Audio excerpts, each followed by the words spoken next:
Welcome to Morae's podcast series, Speaking of Changing Legal, where we discuss the leading trends and innovations, reshaping the way legal work is done. This episode features David Malkinson and Kenzo Tsushima as our hosts for today's topic. They talk about the transformative potential of generative AI in the legal field, emphasizing its rapid adoption, practical applications, privacy and accuracy concerns, and an expected shift towards value-based billing models. Hey, how are you, David? Good to see you as always. Very well. Thank you. Thank you, Kenzo. I am in Berlin at a Generative AI conference, which is... Perfect timing, right? It's apropos. So you can take what we talk about here and then go to the conference with it, right? Or yes, exactly. I even use a generative AI tool because a lot of the podcasts a lot of the sessions were in German, so I'm using a live. How very 2025. I'm using a live transcription fix so I can actually understand what people are saying, which is that's the way to do it. lots of cool tech here that I've not seen before. We should do one of these right afterwards to talk about what you saw and basically see how they apply the market. I know. That's great. Things are moving fast, extremely fast at the moment. And we just had a session where it's quite nice because it's a generative AI conference. It's not actually to do with legal. Right. So we're giving our, Mark Schneider was giving our presentation on what we're seeing in generative AI in legal. And there was a load of interest from the audience, loads of questions. And what was really interesting is the level of interest. Typically legal have been at the back of the queue, really, in terms of technology. And this is, I think legal generative AI is having a bit of a moment. In a good way. I think finally, you know what? I've seen no energy like I've seen in the beginning of 2025. And it's one thing to talk about it. It's another thing to actually see people willing to spend dollars behind this and to experiment and to baseline different technologies against others and try use cases. I'm more excited in the last 2 months than I've been in years. I think this is absolutely astounding. But before we get ahead of ourselves, because I feel like we could go on a thread for 5 hours, should we do a couple intros just so that everyone knows who we are? Because obviously you and I talk to each other quite frequently and kind of, outline at a high level what we're going to be discussing today. Yeah, you go, Kenzo. Sure. So my name is Kenzo Tsushima. I'm a managing director in Morae's Mind Factory. It's our solutions engineering unit where we basically optimize legal departments and law firms to transform them into the digital age. It's obviously really focused around generative AI and other legal technologies on how folks can get faster, stronger, better. We consult for a variety of organizations to roadmap exactly the milestones that they should take to implement each of these solutions. And we go in and we deploy them and we administrate them on a regular basis to make sure law firms and corporate legals are saving a ton of money, but they're also really going into the new age and the new century with the best tools in the market. Tell us about your background, Kenzo.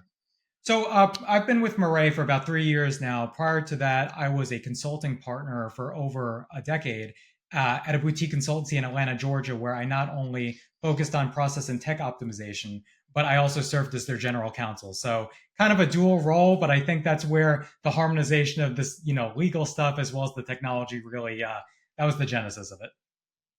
Great. So I'm David Malkinson, and I have a sort of a fairly long and storied career in legal tech going back to 1999.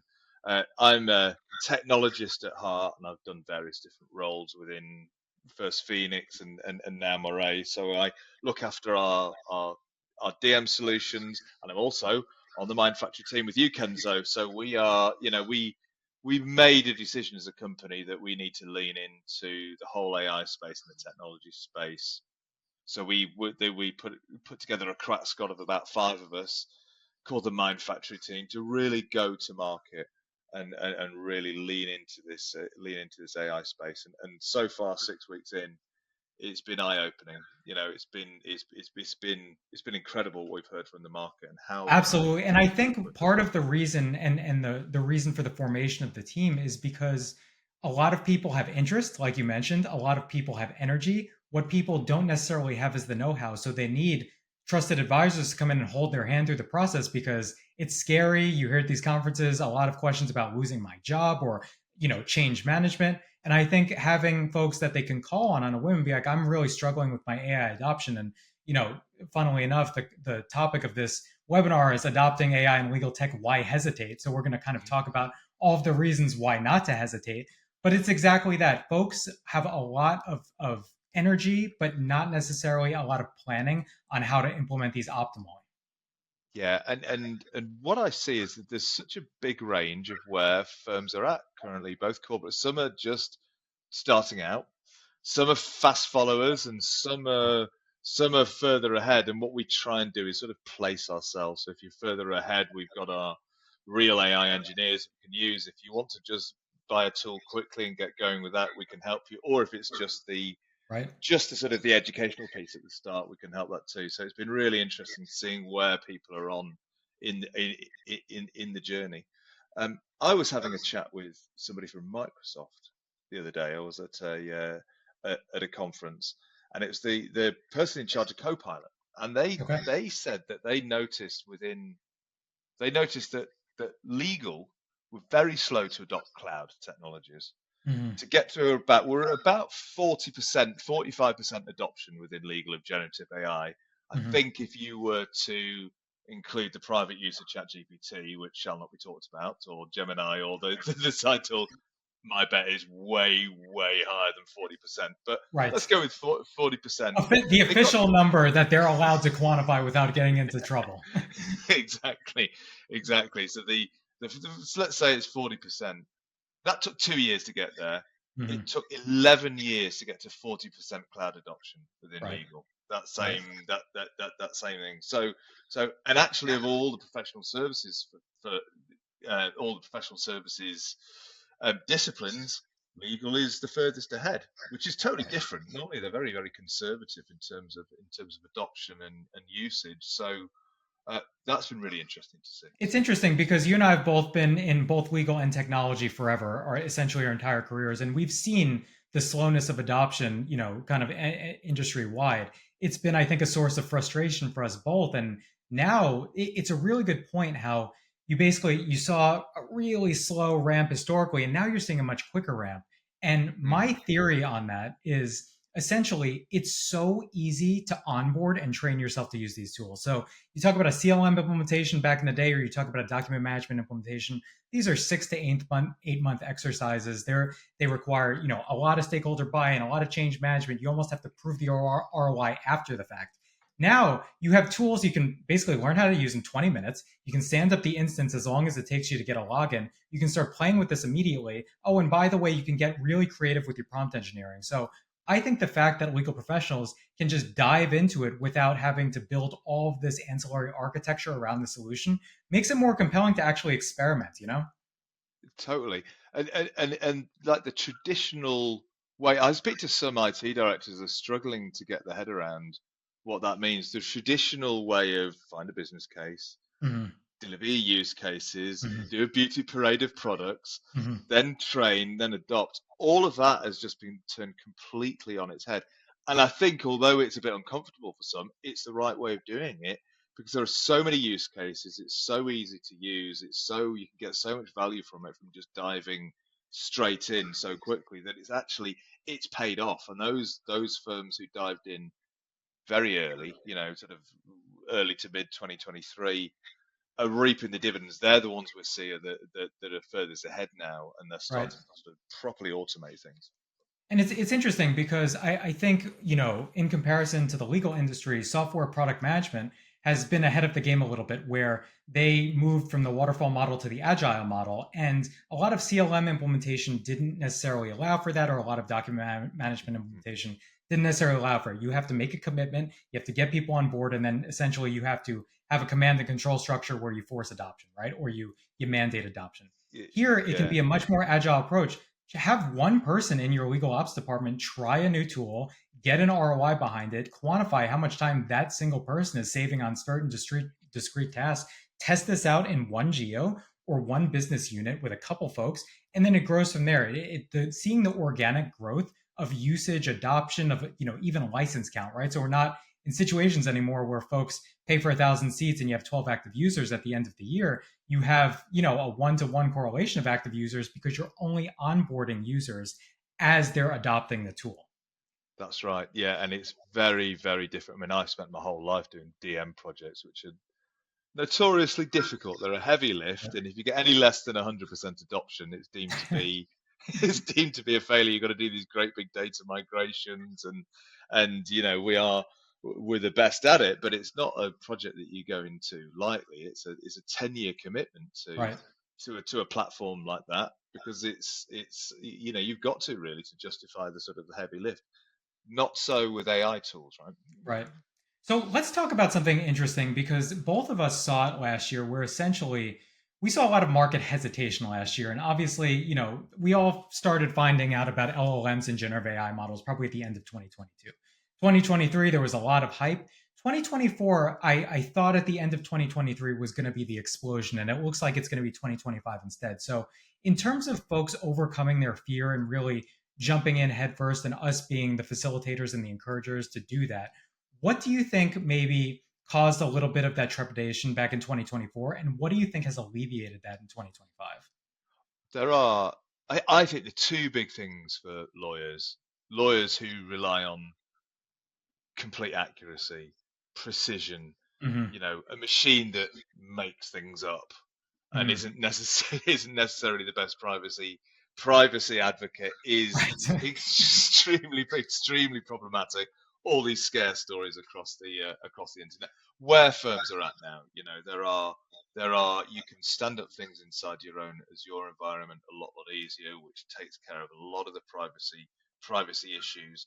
No legal AI vendor would get anywhere unless they can guarantee that the data isn't being used for training, or at least sign up to those terms. So I think the market has got over the privacy issue, Yeah. and clients have as well. Clients generally expect their law firms to be using these tools, and we'll get Right. to that in a minute. Um, and with the hallucinations things as well, sort of there's been a general acceptance that it might make things up, that you Yeah. can't just blindly copy and paste the output in there, but also the Right. tooling as well is doing a lot better on the explainability of it. So there's sightings references. Right. They're making sure that you can just go and cross check within the UI, and that's made a huge difference to give people that comfort to Right. use the tooling. So It's one of my favorite features actually about our Morae legal companion tool that essentially, so it gives you the answer, it gives you the reasoning behind the answer when you're interrogating your contract portfolio, but then it's actually citing where it got it from, right? So it's not, hey, I have to take the AI, the AI's word for what it is. I can now actually go QC this and make sure that it's pulling from the correct section references, it's making the correct inferences, and essentially because we're to your point about kind of the ethics behind this and its usage and its governance, we can never just pass on the output from a generative AI tool as final work product, right?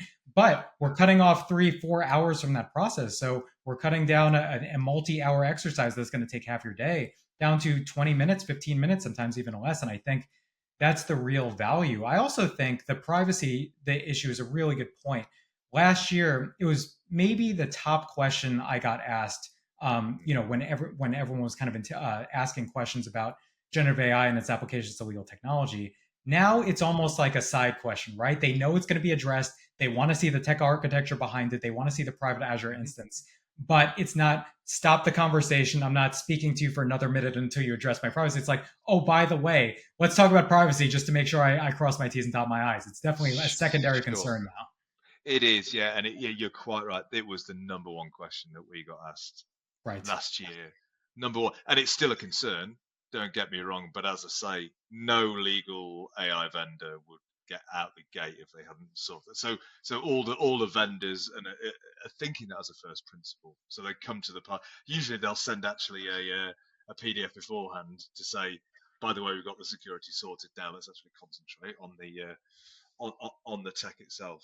Right. So yeah, it's been a big And difference. one of the other objections I saw last year quite frequently was, "Oh God, I can't learn to use yet another tool. I have, I have so much work. I can't possibly onboard myself." Right. So one of my favorite things to do some of these calls is basically start with a blank instance of Legal Companion, which is one of many generative AI tools in the market, and Mm-hmm. show basically, okay, so I'm starting from scratch. How long would it take me to just start using it from this being completely empty to I actually want an output? And the answer is typically under 5 minutes. And I think Hmm. when you know get in touch with legal operations folks or even GCs and they're like, oh God, I can't learn another system. Don't you dare put another system. And it's not a system, it's a platform to make your life easier. It's an assistant, it's a companion, right? So you get on there, you put it blank, and then people are like, oh, you see almost the emotional stages go through their face. They're like, one, I don't believe this. Show me more. Secondly, is no, I still don't believe it. Third is, oh my God, how did I live without this for so many years? Fourth is, get it in my hands immediately. I need to try it. Right. So seeing all Yeah, of that wash over the face in a span of 10 minutes has been kind of a fascinating journey, you know? and you see that in the POCs that we've been running as well. Right. I mean, traditionally, software vendors are completely allergic to doing POCs Right. because because with the old sort of with sort of traditional SaaS technology, you've got to set up an instance, you've got to do a bit of a Hmm. migration, you've got to show it on their tech. They've got to learn to use it, so you've got to do a sort of mini adoption program, and you've got to do quite a lot of hand holding with no Right. guarantee of an outcome. Actually, these days when you run a POC, we know it's actually it's a lot lighter weight touch Right. on a support level because they are a lot easier to use, and you'll see use cases just organically come out. The use case I hadn't thought of. They're just using the tool and they said, "Oh, I want to do it to do this task which I've been doing manually for years. Can you help me out?" And they just sort of organically breed, which points to the fact that the old requirements, use case, business case, buy paradigm doesn't necessarily work in this. It may do once you get established with it and you start to establish your use cases and you're Sure. ready for the next level, the whole build or buy thing. But just to get going, there's a strong argument for just standing something up and going, even if it's imperfect. I think what you kind of teed up the conversation of essentially for those folks who are still in the contemplation phase, how to really overcome that hesitation, right? And to the point about a much lighter lift, I think there has been a historical fear because most people are familiar with the classic SaaS model that, oh, okay, I need to do all of the due diligence in the world before I spend millions of dollars and Mm, sign a 3-year enterprise deal, and now I'm stuck with this. And by the way, not just 3 years because I'm so immersed in this technology at this point that would be so arduous to go and change the mm, technology on the line, right? So what you're talking about is essentially, I think you mentioned earlier, decade commitment, right? So I yeah. think now there's no long-term 3-year commitments. It's hey, try this for 3 months, see if you like it. If you like it, then you can kind of expand the offering and the solution and get it into other folks' hands. But it's so small in terms of these POCs and kind of Mm, deploying it on a micro level. And once you have advocates and champions within the organization, it winds up catching on like wildfire because the one person who couldn't live with it is evangelizing the fact that they couldn't. And now you have 3 people, you have 5 people, you have 7 people realizing, how did I ever live without Copilot? How did I ever live without Legal Companion? I couldn't do my daily work with this. And by the way, no one is letting me use the standard version of ChatGPT because there's a lot of privacy issues with it. So I need something legally specific. And now I'm getting that legally specific environment and I'm able to do all of my work so much faster and more efficiently. yeah, absolutely. And can you imagine the sort of the pressure which is mounting considerably now, not only from clients who are just their tolerance for large billable hour rates for work that can be automated is declining quite It significantly. is. But it's also fun. Can you imagine if you're a junior lawyer in a law firm who's actually been used to using ChatGPT at home or quite, Right. knows that it is totally possible to use those tools to automate the tasks that they're doing, be it summarization or doc review or and they're not allowed to use it, how frustrating that would be. There was a recent survey I saw where it's just people saying, just we have to use these tools because they're worried about being left behind in terms of skills for using these tools, and they're frustrated that they're taking additional hours to do a task that they know can be automated. So, Right. I mean, I'll give a couple real world examples here on how transformative this is. So, um, I was using ChatGPT the other day because I have a plumbing issue. I have really low water pressure right now. So I typed in, I'm like, hey, my PSI is this. Why is my water pressure so low? And it gave me basically a detailed analysis on why my water pressure could be low. I gave it some inputs, blah, blah, blah, right? I did something very similar with an NDA that we just got in for a financial services institution. I basically needed a 3-second answer. And again, I've been an attorney my entire life. Needed a 3-second answer. Is this a normal mutual NDA? So I typed in, hey, is this a I threw it in our legal companion tool. Is this a standard mutual NDA? And it was like, pretty much, yeah, it's standard. It has a couple banking specific terms. Look in this section. But other than that, there's no deviation from a quote unquote normal NDA. Now, I was able to get that insight basically in 3 seconds. I remember when I was a GC back in the day, we got a very complex DPA to review that required outside counsel to get in. So instead of getting quick synthesis and insights and being able to throw it and basically putting my time behind it because I was able to do that as part of that role, essentially outside counsel had to review it. They had to do their manual, really going through this tens or 100-page DPA. And we wound up getting a bill for over $10,000 to look at a single DPA. And by the way, that wasn't even a commercial DPA. It was just some kind of a CYA exercise for the rest of the engagement. So we're talking, before even making revenue off a potential engagement, having to pay $10,000 just to enter the field, right? And that's the kind of thing where this kind of technology has completely cut that barrier to entry down. Yeah, and from a law firm, in defence of them, they have to give you the right answer. 100%, right? So they have to read the document from top to Yep. bottom, right? A quick answer is just not going to cut it. They need to give you the right answer, and therefore they need to spend that amount of billable time to give you the answer. In fairness to them, but actually, what you want as a customer is a quick answer to something. Yep. Now, this may well, once it becomes a real engagement, you need to put outside counsel. I use it all the time for quick answers to things. Right. We're seeing similar things with like early case assessments in litigation. You just want to get a quick answer on a chronology just to figure out where you're at. So getting quick answers to things is important. And not only is getting, when you're shutting the time down, you sort of think about the total amount of time. So from a law firm side, getting this task automations in, let's say it comes into a partner, senior associate, that task then needs to go down to a junior lawyer to do the doc review or whatever sort of more labor intensive task that it is. That then goes on that other person's to-do list. That's a day gone.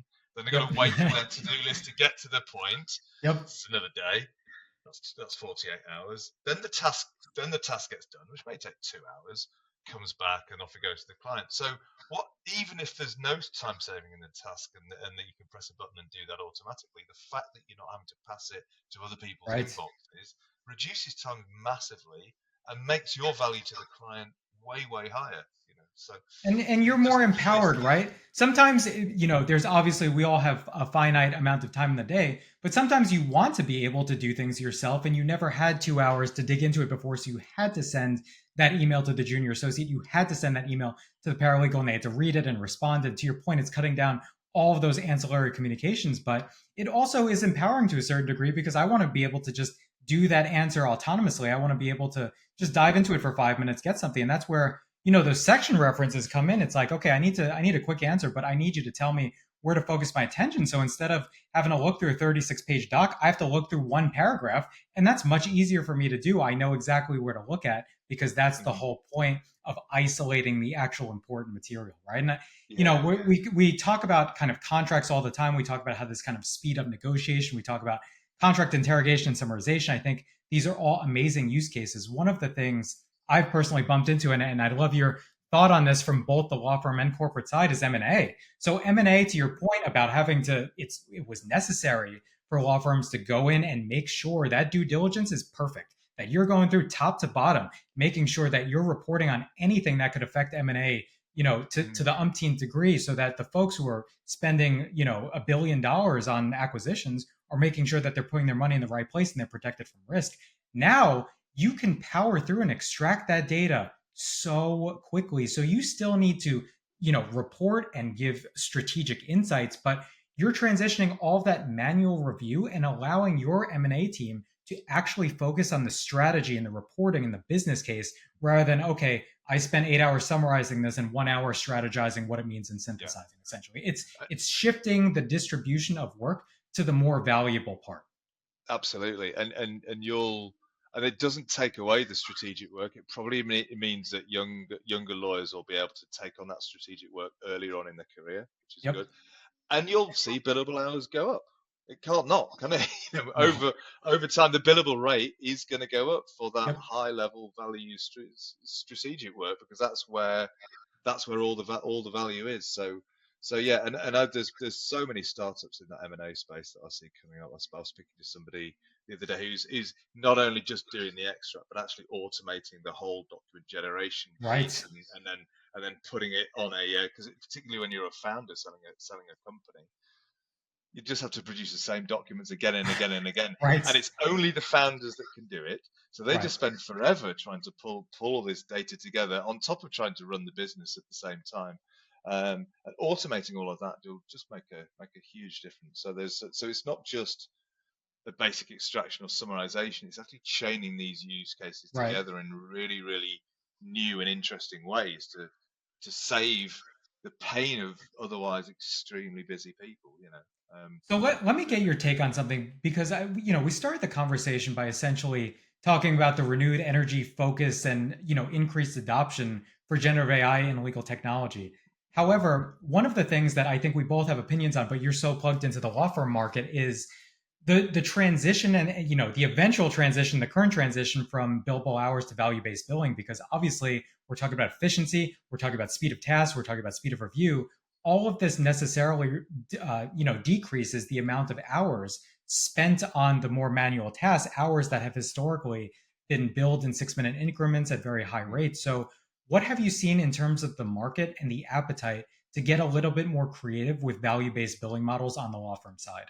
you hear anecdotally, it's not changed anywhere near as much as you would think, right? They're still mostly on the billable hours. I think Mm-hmm. if most law firms are being honest, they haven't quite figured that out en masse yet. There are certain examples you'll see of some interesting billing techniques that you see out in the field to encourage the use of the tools themselves, to Mm-hmm. incentivize people via billing credits or whatever to use those tools and to show those savings to the client, which has been really, really interesting.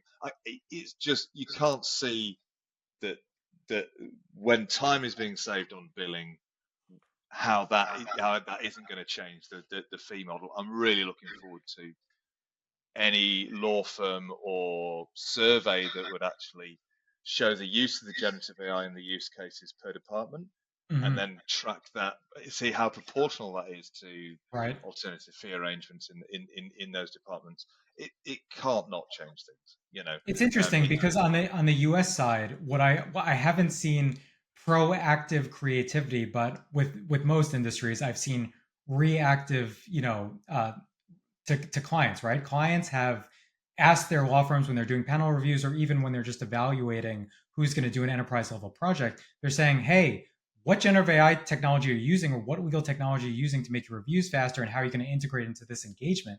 And if the answer is none, this is all manual, guess what? They're looking elsewhere, right? So it's not even I want to be at the forefront of the legal technology industry because I'm the preeminent law firm in the United States. It's oh, wow, I have FOMO and I'm going to start losing clients if I don't get a little bit more creative with the way our folks are using generative AI technology. And you mentioned something, it's very funny, but it's also very relevant, which is if you want to attract new talent as, kind of one of those AmLaw 50s, you need to make sure that you're giving the younger attorneys the tools that they're used to using, right? So if you're using ChatGPT or Gemini or Anthropic on a daily basis, and you go to work every day and for those 10 hours you're not allowed to use these tools and you have to power everything manually, you're going to be kind of dissatisfied with your job and you're going to look for other places where you can really shine as a young professional and impart your creativity. So I think there's a side effect that not only are clients demanding it, but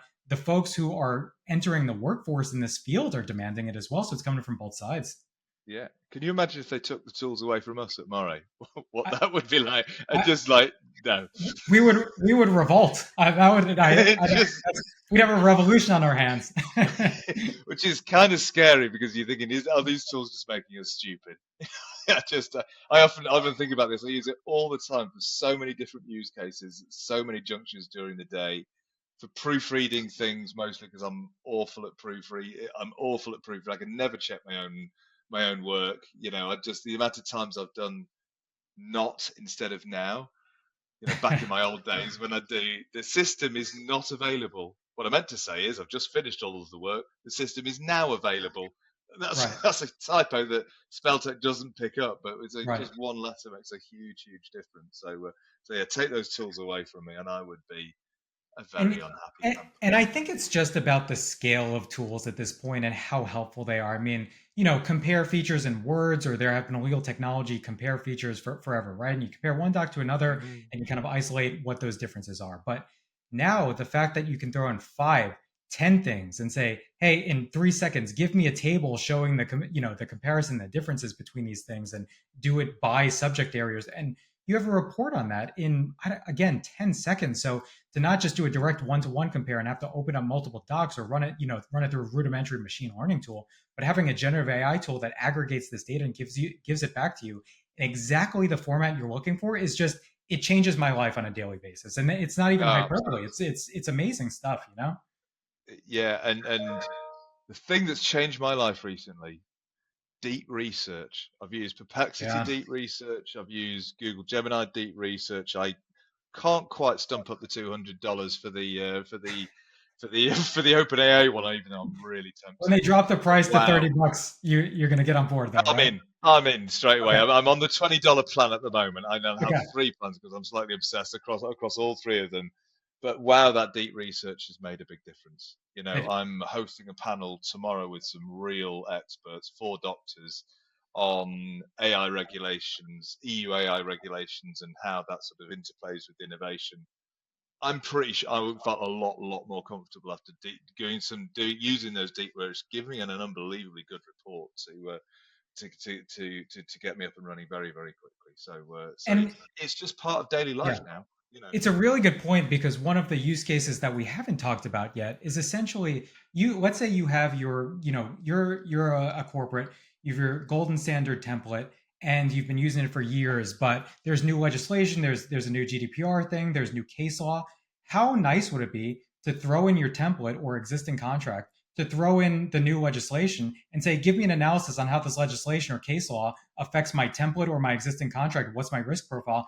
Boom, you have that in. Now, in the past, you would have had to read the legislation, understand the legislation, and then go into your contract and see, okay, I have to apply it here, I have to apply in this section. And it would require not only so much time, but manual reasoning and really heavy brain power. And I still think you need that heavy brain power on the tail end of it when you're coming up with a strategic plan on how to address your risk profile. But prior to that, you're not having to do any of that heavy lift, right?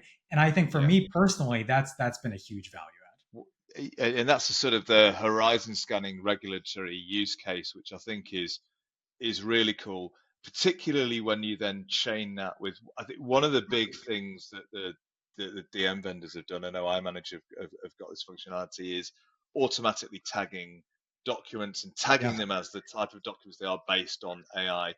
Yep. Actually, it doesn't look that impressive when you do it. It's not like it's producing a great big report, but wow, how useful that is. That AI enrichment that they call it is just makes a tremendous difference. So in that horizon scanning use case, you can find the regulations, and then you can go into your DM and very quickly pull up all of those contracts of Right. advice that you've given related to that regulation, filtered down by practice area, by client, and then you know exactly what advice has gone out, which now needs updating, and what a value add to a client that could potentially be. Yeah.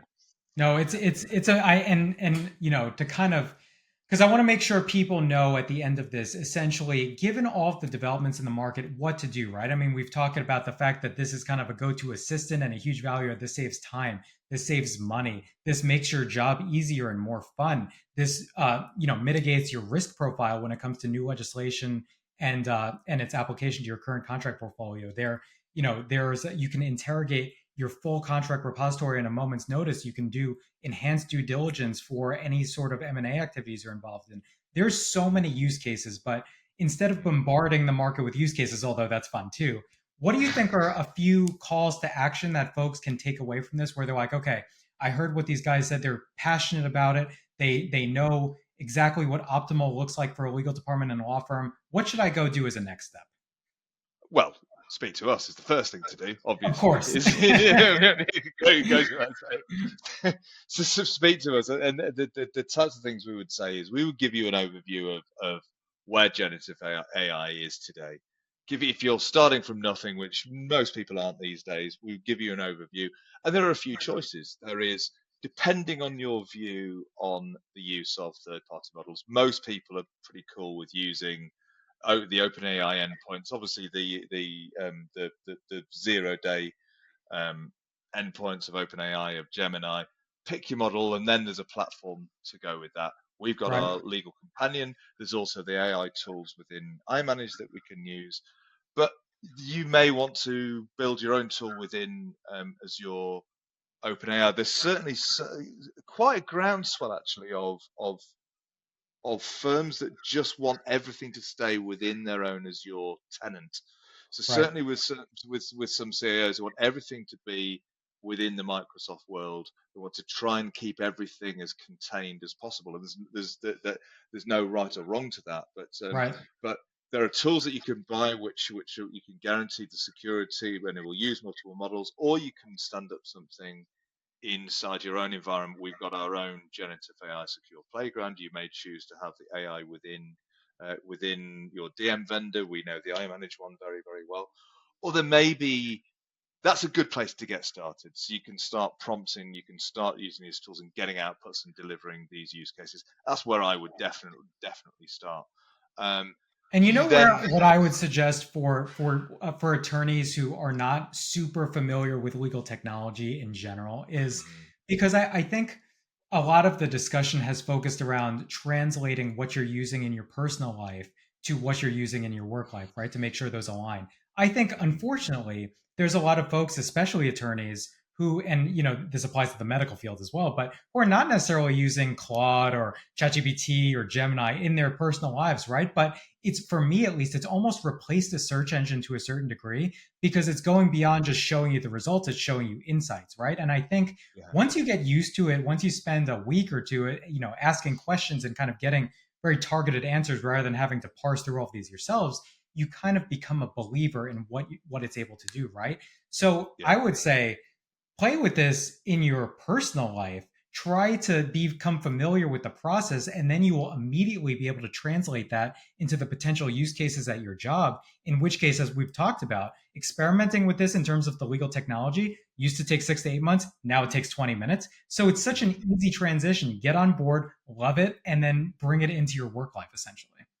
There is a moment that you need to, there is a little hurdle, isn't there, when you first start using it, where you just Yeah. get so annoyed with it. Stop making things up. Just like, I know that isn't right. Just Right. start, and then but you actually learn.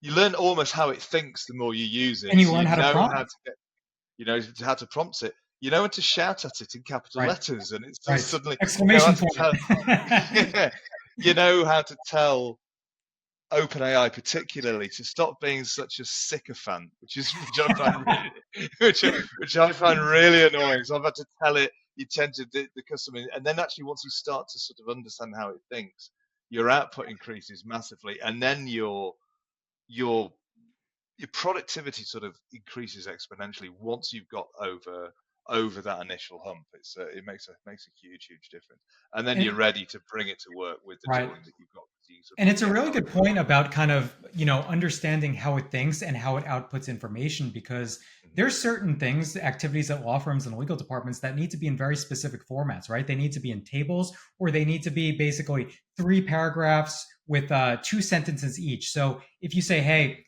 you type something in, it gives you a 18 paragraph answer. You type something in, it gives you a 1 word answer, right? That's not necessarily what you want. But if you follow up your initial prompt with, okay, now give me the answer, in 3 paragraphs with 2 sentences, it's going to give you exactly that. So you can put any format you want in terms of aligning it to whatever your corporate legal structure or law department, law firm regulations are, or standard formatting, and then boom, you're done. So I think the fact that you can create whatever is already necessitated from a process standpoint and iterate upon that is extremely valuable. It is, yeah. So I think our advice is get going. Get going. Yeah, don't. It's too much fun to wait. Basically, that's what I'll end with. Exactly. Those magic moments where you discover something really cool and you manage to do everything within one prompt and hit one button, and you've just saved yourself Yep. half a day's work.